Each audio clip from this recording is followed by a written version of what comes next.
Chairman Zephyx returned to the council homeworld with his mind in turmoil. The humans had shown him possibilities he had never imagined. For 3,000 years, the council had ruled through superior force and strict control. The humans suggested there might be better ways. The inner circle gathered in the great crystal chamber to hear his report. General Krax paced impatiently while Science Coordinator Quantum 9 studied data from the human encounter. Other council members waited in silence for their leader to speak. "The humans are more dangerous than we thought," Chairman Zephyx began. "Not because of their weapons, but because of their ideas." "Ideas can't destroy fleets," General Krax replied. "Can't they?" Quantum 9 interjected. "Ideas destroyed the Vorthan Empire. Ideas toppled the Crystal Dynasties. Ideas are often more powerful than weapons." Chairman Zephyx activated a holographic display showing human society. They govern without absolute rulers. They share technology freely. They solve problems through cooperation instead of force. "Chaos," General Krax muttered. "It will never work long-term." "But what if it does?" Quantum 9 asked. "What if their methods are more effective than ours?" The question hung in the air like a challenge. Several council members shifted uncomfortably in their seats. The possibility that their methods might be flawed was too dangerous to consider. Meanwhile, back in human space, Jake Harrison was having his own meetings. Representatives from Earth had arrived to discuss the situation with the Galactic Council. President Linda Hayes participated via faster-than-light communication from her office in New York. "Admiral, what's your assessment of the alien leadership?" she asked. "They're intelligent and capable, but they're locked into patterns of thinking that may be thousands of years old," Jake replied. "They see the universe in terms of rulers and subjects, strength and weakness." Dr. Helen Gray nodded in agreement. Chairman Zephyx seemed genuinely curious about our methods, but also deeply troubled by them. "I think we challenged some fundamental assumptions about how societies should work." "Are they a threat to Earth?" President Hayes asked. "Militarily, no," Jake answered. "Our technology gives us significant advantages. Ideologically, they could be a problem if they decide our ideas are too dangerous to be allowed to spread." Captain Lisa Martinez had been monitoring council communications since the diplomatic meeting. "Admiral, I'm picking up increased chatter between council worlds. Something big is happening." On the council homeworld, Chairman Zephyx had made a decision that would change the galaxy forever. He stood before the full council assembly, addressing leaders from across their empire. "For 3,000 years, we have ruled through strength and control," he announced. "We have maintained order and stability across 14 star systems, but we have also prevented growth, innovation, and progress." Murmurs of concern rippled through the assembly. General Krax stood up from his seat. "Chairman, you're suggesting we abandon proven methods for alien ideas?" "I'm suggesting we consider the possibility that there are better ways to govern," Zephyx replied. "The humans have shown us technologies and social structures that surpass our own. Perhaps it's time to learn from them." The debate that followed was fierce and intense. Some council members agreed that their society had become stagnant. Others insisted that any change would lead to chaos and rebellion.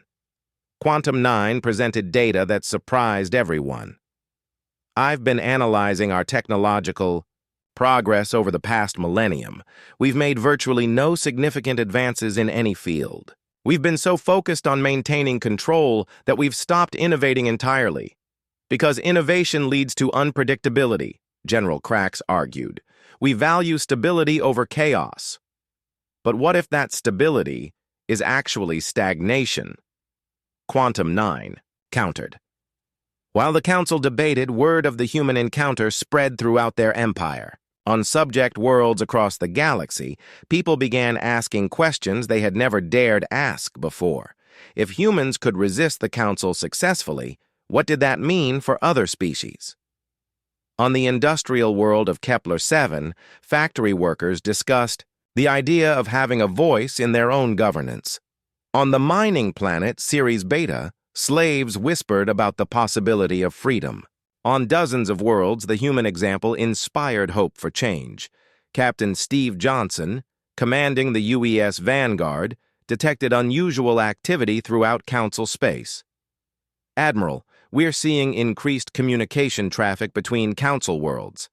Ships are moving in unusual patterns. Are they preparing for another attack? Jake asked. I don't think so. It looks more like they're dealing with internal problems. Dr. Helen Gray studied the intelligence reports with growing understanding. The ideas we shared are spreading. People throughout the Council Empire are beginning to question their government, Jake realized they had started something that couldn't be stopped. We may have triggered a galactic revolution without firing a shot. Back on the Council homeworld, Chairman Zephyx faced the most difficult decision of his long life. Reports were coming in from across the empire of civil unrest, protests, and demands for representation. The human ideas were spreading faster than they could be contained. We have three choices, he told the inner circle. We can crush these rebellions with overwhelming force. We can ignore them and hope they fade away. Or we can embrace change and reform our society. Crushing rebellion is what we've always done, General Crack said. It's what works. Does it? Quantum 9 asked. How many resources do we spend maintaining control? How much energy goes into suppressing innovation and independent thought? What could we accomplish if that energy was redirected toward growth and cooperation? Chairman Zephyx had been thinking about the same questions. Contact Admiral Harrison. Tell him I want to propose a meeting between human leaders and the full Council Assembly. Sir, that would be unprecedented, General Crax protested. Exactly. It's time for unprecedented solutions. Jake received the chairman's message while orbiting Station Hope. The proposal was surprising but promising. Chairman Zephyx wanted to arrange a gathering where human leaders could address the council and subject world representatives together. It's a trap, warned Captain Lisa Martinez. Maybe, Jake replied, but it's also an opportunity. If we can reach the subject peoples directly, we might be able to prevent a galactic war. President Hayes agreed to send a diplomatic mission led by Dr. Helen Gray. The team would include scientists, philosophers, economists, and social theorists. Their mission was to demonstrate that cooperation could be more effective than conquest.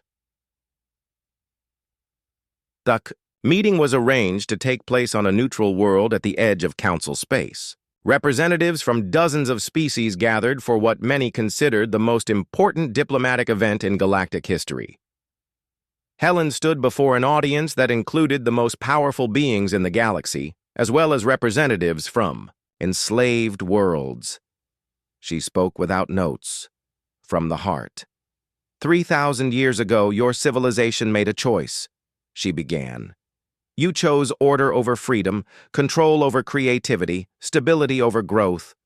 For a long time, that choice brought you success, but now it's limiting your potential. You're asking us to abandon everything we've built, interrupted a council member. No, we're asking you to build on what you've created. Take your organizational abilities, your technological knowledge, your vast experience, and use them to create something better. She activated a holographic display showing human colonial worlds. These are our newest settlements. Each one is different because each community of colonists was free to experiment with different approaches to society. Some failed, but others discovered innovations that benefited everyone. Chaos and waste, General Crax muttered. Innovation and progress, Helen replied. Yes, some experiments fail, but the successful ones more than make up for the failures. A representative from one of the subject worlds stood up. What you're describing sounds wonderful for advanced species like humans and council members. But what about peoples like mine who lack your technology and knowledge? Helen smiled. That's the beauty of cooperation. In our system, advanced worlds help developing ones, not by conquering them, but by sharing knowledge and resources freely. Why would advanced worlds help others without demanding submission in return? Because diversity makes everyone stronger. Different species approach problems differently. Solutions that work for humans might not work for your people and vice versa. By working together, we all benefit from a wider range of ideas and approaches. Tate. Debate continued for hours. Representatives from subject worlds asked questions about freedom, self-governance, and economic cooperation. Council members worried about maintaining order and preventing chaos. Finally, Chairman Zephyk stood to address the assembly. The humans have shown us that our way is not the only way. Perhaps it's time to try something new. Sir, with respect. Changing our entire system of government would be catastrophic, General Krax protested. More catastrophic than stagnation? More catastrophic than watching our civilization slowly decay while others surpass us? Quantum 9 had been quiet throughout most of the debate, but now he spoke up. I propose an experiment. Let's select a small group of worlds and allow them to try the human model of cooperative governance. If it fails, we can return to our previous methods. If it succeeds, we can expand the program. Admiral Jake Morrison walked across the metal floor of his ship's bridge. The UES Liberty was the biggest and strongest ship humans had ever built. Jake looked out the big window at the stars. Today would change everything for his people. 300 years ago, the Zephyrian Empire took control of 47 star systems. They ruled with fear and power.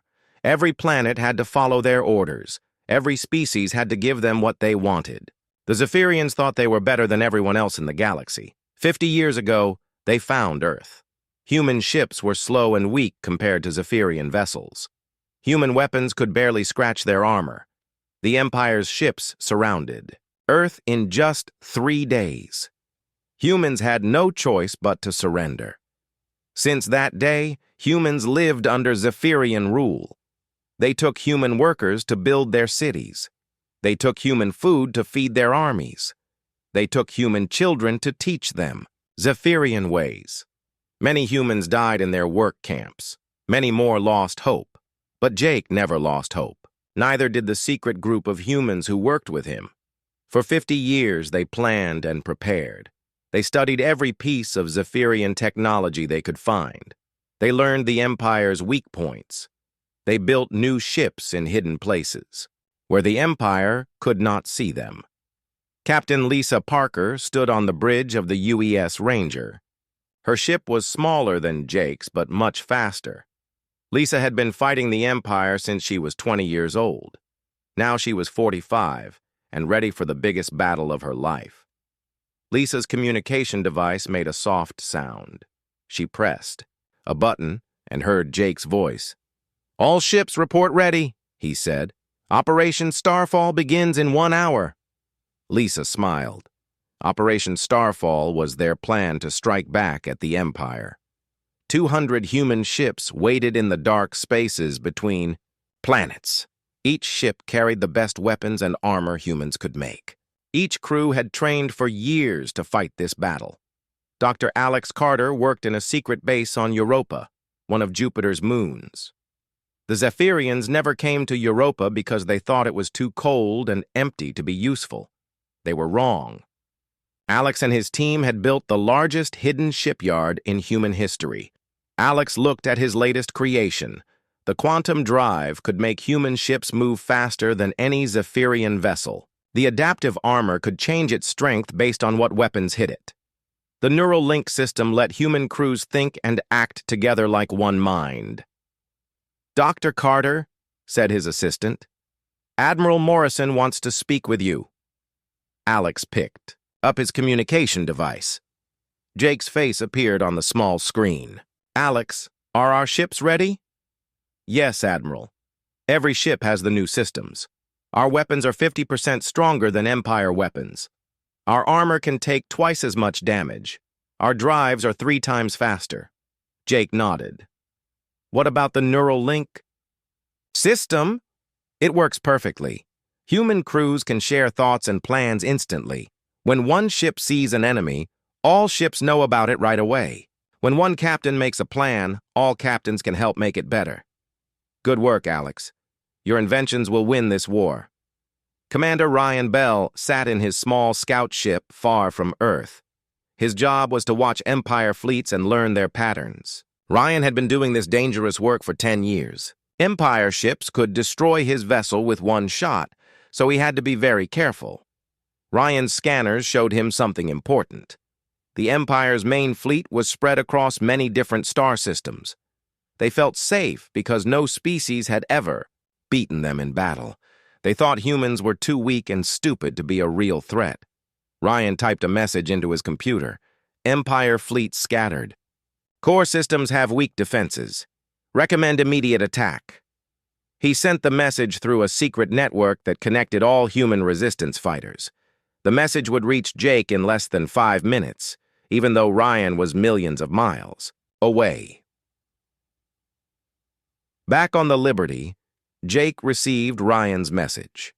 He called his top officers to the bridge. Captain Lisa Parker appeared on the main screen from her ship.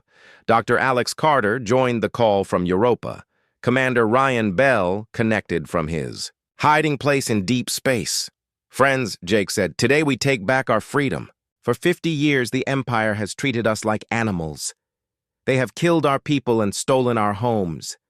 They think we are weak because our old ships were slow and our old weapons were small. Jake paused and looked at each face on his screen. They are wrong. We are not the same humans they conquered 50 years ago. We have learned. We have grown stronger. We have built an army they cannot imagine. Lisa spoke up. Admiral, my ships are ready to attack the Empire's supply lines.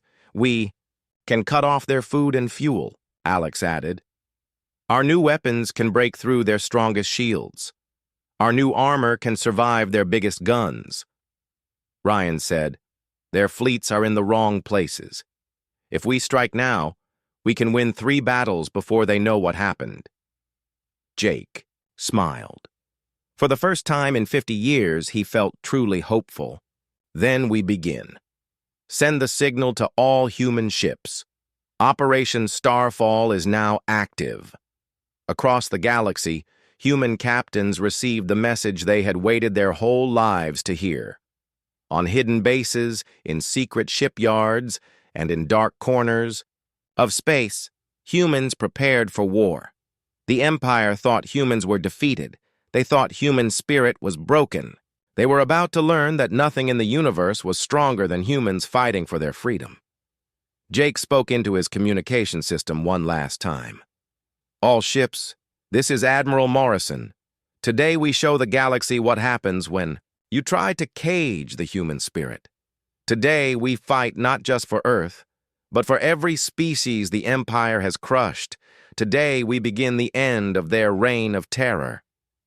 200 ships began moving toward their targets. The war for galactic freedom had begun. The Kepler 442 system was home to the Empire's biggest military base outside their core worlds. Huge space stations floated around the main planet like metal moons. Empire ships came and went constantly, carrying orders and supplies to conquered worlds. Captain Ben Torres gripped the arms of his command chair as his ship, the UES Defiance, dropped out of hyperspace. Around him, 50 human ships appeared at the same time. The Empire's sensors began screaming warnings, but it was too late. All weapons, fire at will, Ben commanded. The first shots from human ships hit the Empire's defense platforms before the aliens could raise their shields. Bright explosions lit up the darkness of space. Pieces of metal and burning gas spread in all directions. Admiral Kate Sullivan watched the battle from her command ship, the UES Retribution. Her screens showed green dots for human ships and red dots for Empire forces. The green dots were moving in perfect formation while the red dots scattered in confusion. Torres is doing excellent work, Kate said to her tactical officer. The outer defenses are almost gone. Commander Nick Hayes led 12 fast attack ships toward the center of the Empire fleet. His target was the Eternal Dominion, a massive ship that served as the regional command center. The alien vessel was 3 times larger than any human ship, but Nick was not afraid. "Dragon Squadron, follow my lead," Nick spoke into his radio. "Remember your training. Fast strikes, then get out." The human ships moved like hunting wolves around the huge Empire vessel. They fired their weapons and moved away before the aliens could fight back. Each attack took away more of the enemy's shield strength. Inside the Eternal Dominion, alien officers ran back and forth across their bridge. They had never seen ships move so fast or fight so smart. Their weapons could not hit targets that changed. "Direction so quickly! How are these primitive humans doing this?" shouted the Zephyrian captain. "Our ships are supposed to be superior in every way." His tactical officer looked at his screens with wide eyes. "Sir, their weapons are much stronger than our intelligence report said. Their ships are faster than anything in our databases."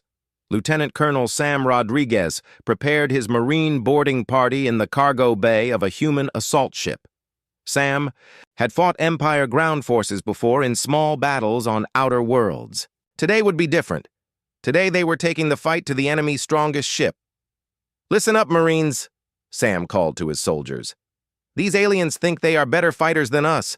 They think their technology makes them unbeatable. We are going to show them that human courage beats alien machines every time." The assault ship attached itself to the hull of the Eternal Dominion. Human cutting tools burned through the alien metal in seconds. Sam led his Marines through the hole into the enemy ship. The inside of the alien vessel was built for creatures much taller than humans. The hallways were twice as high as they needed to be. The doors were huge and heavy, but Sam's Marines moved through the ship like they had trained there for years. Zephyrian soldiers met them at every corner. The aliens carried energy weapons that could melt steel. Their armor was thick and strong, but they moved slowly and thought in straight lines. Human Marines moved fast and thought 3 steps ahead. Sam rolled behind a metal wall as alien energy beams flew over his head. He signaled to 2 of his Marines. They understood without words and moved to flank the enemy position. In 30 seconds, the alien soldiers were defeated. "These humans fight like demons," one wounded Zephyrian gasped to his commander. "They are everywhere at once. They know what we will do before we do it." Back in space, the battle continued. Captain Ben Torres had destroyed all the outer defense platforms. Commander Nick Hayes had broken through the Eternal Dominion's shields. Now came the hard part. Admiral Kate Sullivan opened communication channels to all human ships. "All vessels, begin final assault. Show these aliens what human determination looks like." The human fleet moved forward like a metal storm. Every ship fired its weapons at the same targets. The Empire ships tried to fight back, but they could not match human coordination. On the bridge of the Eternal Dominion, the Zephyrian captain watched his fleet fall apart. Half his ships were destroyed. The other half were trying to escape. His own vessel was full of human Marines who fought like nothing he had ever seen. "Send a message to Imperial Command," he told his communication officer. "Tell them we need reinforcements immediately. These humans are not what our reports said they were." But it was too late for reinforcements. Lieutenant Colonel Sam Rodriguez and his Marines had reached the ship's main computer center. They planted explosive charges that would destroy all the Empire's military data for this sector. "This is for every human who died in your work camps," Sam said as he set the timer. The explosions tore through the heart of the Eternal Dominion. The massive ship lost power and began to drift. Emergency lights flashed red throughout its corridors. Admiral Kate Sullivan received reports from all her ship captains. "Admiral, the Empire fleet is broken," said Captain Torres. "We have won the battle." Kate felt pride fill her chest. Humans had done the impossible. They had beaten the Empire's regional fleet in open battle. But she knew this was only the beginning. "Ships, prepare to broadcast our message," Kate commanded. The communication went out on all frequencies. Admiral Jake Morrison's voice carried across the star system and beyond. "This is Admiral Morrison of the Human Liberation Fleet. We call upon all species enslaved by the Zephyrian Empire to rise up and fight for your freedom. We have proven that the Empire can be beaten. Their ships can be destroyed. Their armies can be defeated. The message continued. Humans will not stop fighting until every world is free. We will help any species that wants to throw off the chains of imperial rule. The age of Zephyrian domination is ending. The age of galactic freedom has begun. Planets throughout the sector enslaved species heard the message. They looked up at their skies and saw the burning wreckage of Empire ships. For the first time in centuries, hope began to grow in their hearts. Commander Ryan Bell monitored Empire communications from his hidden position. The aliens were sending frantic messages to their capital world. They were calling for help. They were reporting that humans had somehow become a real threat. Admiral Morrison, Ryan sent his report, Empire Command is sending their reserve fleets to hunt us down. They are taking this threat seriously now. Jake received the message aboard the Liberty. He was not surprised. The Empire would not let this victory go unpunished. They would send everything they had to crush the human rebellion. But Jake was ready for that fight. Human shipyards were building more vessels every day. Human scientists were making their weapons even stronger. Human spirits were higher than they had been in 50 years. The first battle was won. The first shockwave was spreading across the galaxy.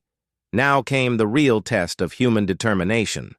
Supreme Chancellor Vexathara stood in the center of his throne room on Zephyr Prime, the capital world of the Empire. The room was made of black stone and gold metal. Statues of past emperors looked down from the walls. For 1,000 years, this room had been the center of galactic power. Now it felt like the center of galactic panic. "How is this possible?"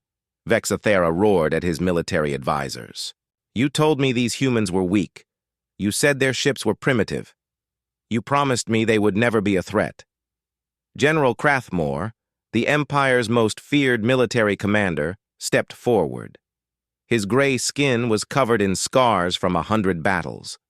His forearms carried weapons that had killed the leaders of dozens of rebellions. "Supreme Chancellor, our intelligence was wrong. These humans have been hiding their true capabilities. They have built ships that are stronger than ours. They have developed tactics we have never seen before." Vexathara's eyes glowed red with anger. "I do not want excuses, General. I want solutions. How do we destroy these insects before they inspire other species to rebel?" "Give me the Grand Armada," Crathmore said. 800 of our finest ships. I will personally lead them to the human home world. I will turn their planet into burning ash. I will make sure no other species ever thinks about challenging imperial rule. Captain Amy Johnson sat at her station aboard the UES Scout, a small ship designed to stay hidden and watch for enemy movements. Her sensors had been tracking space around Earth for weeks. Today, they showed her something that made her blood run cold. "Computer, confirm reading," Amy said. "Confirmed. 837 enemy vessels approaching from Zephyrian space. Estimated arrival time, 72 hours.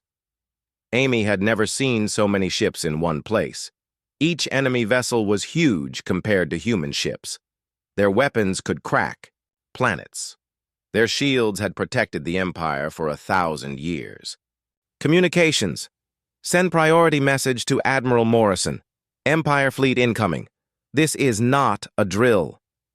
Admiral Jake Morrison received Amy's message while meeting with his top commanders in the strategy room of the Liberty. The faces around the table went pale as they heard the numbers. 800 ships, said Captain Lisa Parker. That is 4 times bigger than any fleet we have ever faced. Commander Pete Williams, the fleet's tactical expert, pulled up star charts on the main screen. They will arrive here in 3 days. We have maybe 2,000 ships, but most of them are smaller than Empire vessels. Jake studied the charts carefully. The enemy fleet was moving in a straight line toward Earth. They were not trying to hide their approach. They wanted humans to see them coming. They wanted humans to be afraid. "Pete, what is our secret weapon?" Pete smiled. The Pandora Network, sir. Every human ship is connected through quantum communication. We can coordinate our movements instantly across any distance. The Empire still uses old-style command structures that take time to send orders. Dr. Elena Rodriguez worked in her laboratory, deep inside the asteroid belt. She had been studying pieces of destroyed Empire ships for months. Every weapon, every piece of armor, every computer chip taught her something new about alien technology. I found it, Elena said to her assistant. I found their weakness. She pointed to a complex diagram on her screen. All Empire shields use the same basic frequency pattern. If we can generate a harmonic resonance at exactly the right frequency, their shields will collapse like a house of cards. Elena's hands moved quickly over her keyboard. Send this data to all human ships immediately. Every weapon must be calibrated to this exact frequency. When we hit Empire shields with this pattern, they will fail completely. Captain Dan Clark commanded the battleship UES Thunder, one of the strongest ships in the human fleet. Dan was getting ready for the biggest battle in human history. Around him, his crew worked to prepare every weapon and check every system. Engineering, report status, Dan called. All systems ready, Captain. Weapons are loaded with the new frequency. Ammunition. Shields are at maximum power. Engines are ready for combat speed. Dan looked out at the space around Earth. He could see hundreds of human ships taking their positions. Some hid behind the moon. Others waited in the asteroid belt. More ships floated near Mars and Jupiter, ready to join the fight. Communications. Connect me to all ship captains. Faces appeared on Dan's screen. Every human captain looked determined and ready. These were not the same humans who had surrendered 50 years ago. These were warriors who had learned to fight back. Friends, Dan said, today the Empire brings everything they have to destroy us. They think their big ships and old tactics will crush our spirits. They are wrong. We will show them that humans fight hardest when the odds are worst. General Crathmore stood on the bridge of his flagship, the Galactic Sovereign. The massive ship was 5 miles long and carried enough weapons to destroy a small moon. Around it, 800 other Empire vessels moved in perfect formation. Sir, said his tactical officer, we are approaching the human home system. Our scouts report approximately 2,000 enemy vessels waiting for us. Crathmore laughed. 2,000 of their tiny ships against 800 of our battle cruisers? This will not be a battle. This will be an execution. The general opened communication to his entire fleet. All ships, when we enter the human system, show no mercy. Destroy every ship, every station, every piece of human technology. Today, we remind the galaxy why the Empire has ruled for 1,000 years. Back on Earth, Admiral Jake Morrison watched the enemy fleet approach on his tactical display. The red dots filled the screen like a moving constellation of death. Each dot represented enough firepower to level a city. All human ships, this is Admiral Morrison. The Empire has come to destroy us because we dared to fight for our freedom. They bring their biggest fleet because they fear what we represent. They know that if humans can beat them, other species will follow our example. Jake paused and looked around his bridge. Every officer was at their station, ready to give their life for human freedom. Today we fight not just for Earth, but for every enslaved world in the galaxy. Today we prove that courage matters more than size. Today we show the universe that the human spirit cannot be broken. The enemy fleet dropped out of hyperspace at the edge of the solar system. 800 massive ships appeared in space like metal mountains. Their weapons began charging. Their sensors searched for human vessels to destroy. But humans were ready. Dr. Elena Rodriguez's frequency weapon was loaded in every human gun. Commander Pete Williams had positioned ships throughout the solar system for maximum tactical advantage. Captain Amy Johnson had given them advance warning to prepare. Most importantly, humans had something the Empire had never encountered, the unbreakable will to fight for freedom. All ships, Admiral Morrison commanded, begin Operation Starfall. Phase 2. Show them what happens when humans go to war. The Battle of Sol began with thunder that shook the entire solar system. 800 Empire ships fired their main weapons at once. Beams of pure energy cut through space toward human positions. The aliens expected to see human ships explode, like paper in fire. Instead, they watched human vessels dance between the energy beams like leaves in wind. The small, fast human ships moved in patterns no Empire computer could predict. They scattered and regrouped in seconds. They attacked from directions the aliens never expected. General Crathmore gripped his command chair as he watched the battle unfold. "How are they moving so fast? Our targeting computers cannot lock onto them." His tactical officer's 4 hands flew over the control panels. "Sir, their ships seem to know where our weapons will fire before we fire them. They are always one step ahead of our targeting systems." What the aliens did not know was that every human ship shared information instantly through the Pandora network.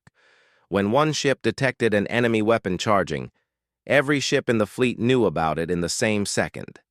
Human pilots could dodge attacks that had not even been fired yet.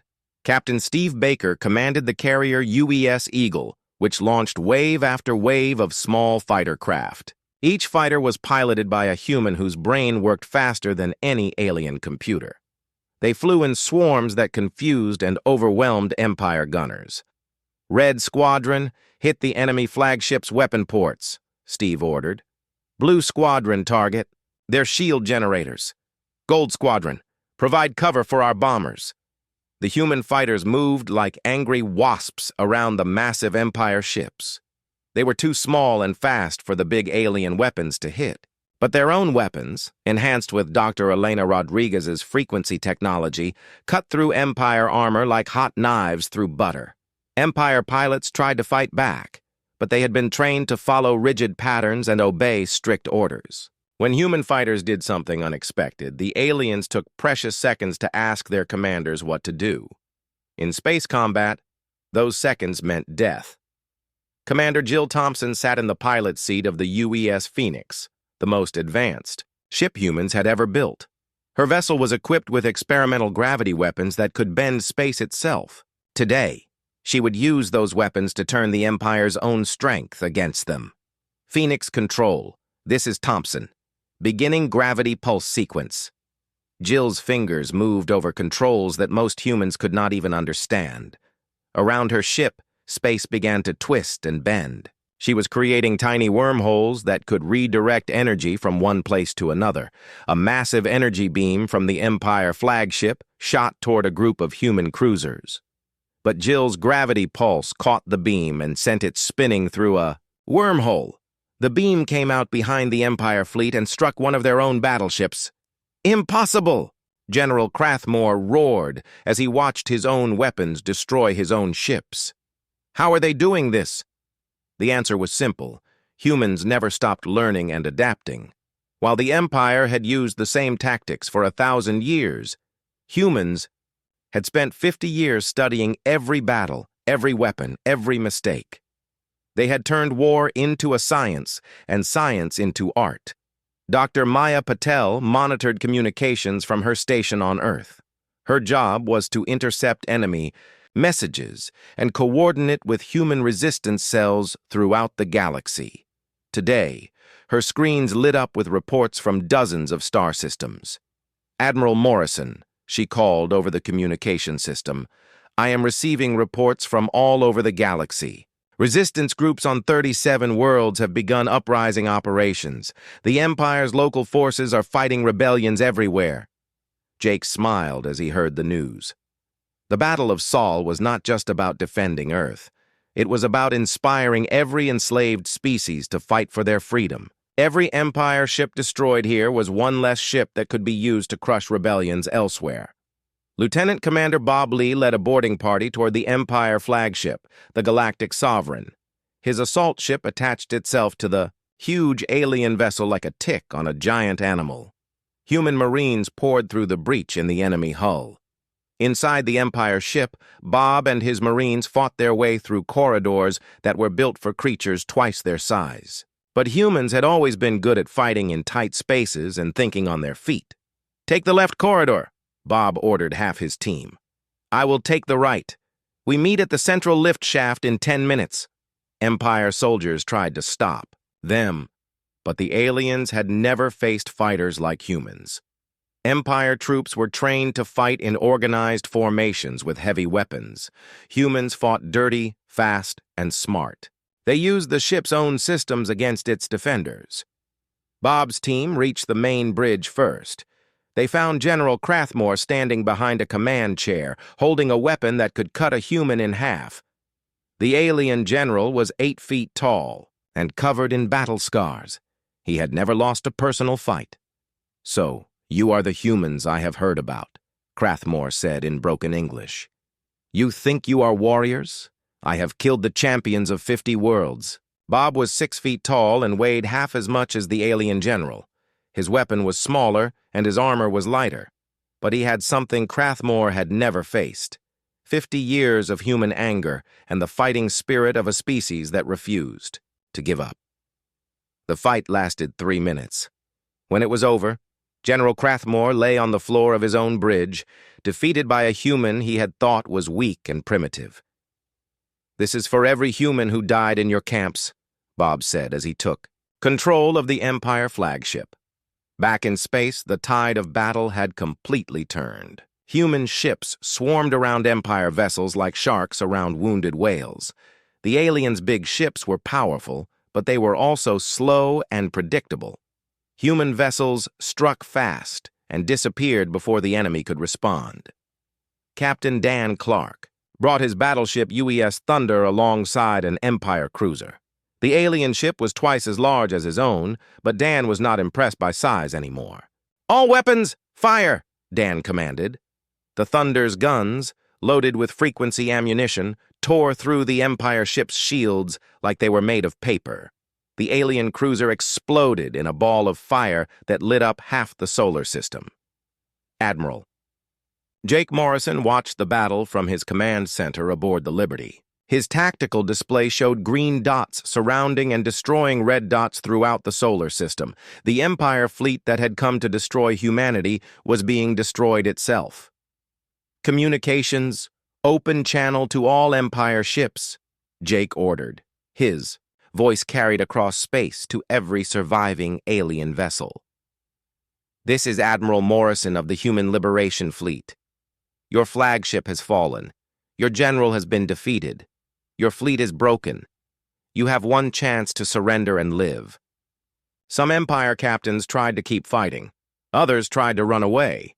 But most realized that they were beaten by a species they had thought was helpless. They lowered their weapons and waited for human ships to accept their surrender. The Battle of Sol lasted 3 days. When it ended, 600 Empire ships were destroyed or captured. Human losses were much smaller. More importantly, the galaxy had seen that the mighty Zephyrian Empire could be beaten in open battle. Dr. Maya Patel received messages from across the galaxy. "Admiral, rebellions are breaking out everywhere.